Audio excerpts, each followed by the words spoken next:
എന്തെങ്കിലും കാര്യം കേൾക്കുമ്പോഴേക്കും പെട്ടെന്ന് ഞാൻ സ്തോത്രം വാടിപ്പോകും. ചിലപ്പോൾ എൻ്റെ മനസ്സിടിഞ്ഞു പോകും. 1-2 ദിവസങ്ങളൊക്കെ പ്രാർത്ഥിക്കാതെ കിടന്നുറങ്ങും. ചില സന്ദർഭങ്ങളിലൊക്കെ ഞാൻ വല്ലാതെ തളർന്നു പോകും. എനിക്ക് തോന്നിപ്പോകും പ്രാർത്ഥിച്ചിട്ട് കഥയില്ലെന്ന്. അതുകൊണ്ട് ആരാധനയും പ്രാർത്ഥനയും ഞാൻ മുടക്കാറുണ്ട്. അതിനെ ജയിക്കാൻ ഒരു വഴിയേ ഉള്ളൂ.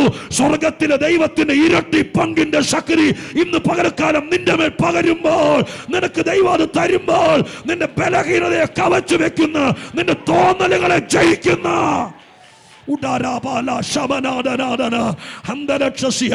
അതിന് വേണ്ട ദൈവത്തിന്റെ കൃപ നിന്നെ പരിപൂർണയാക്കാൻ, നിന്നെ ഉത്തമമായ നിലവാരത്തിൽ തികഞ്ഞവരാക്കാൻ യേശു ചെയ്യുന്ന അസാധാരണ കൃപകൾക്കായി നന്ദി നിറഞ്ഞ ഹൃദയത്തോടെ കരമുയർത്തി സ്തോത്രം ചെയ്താട്ടെ എല്ലാവരും കൂടെ.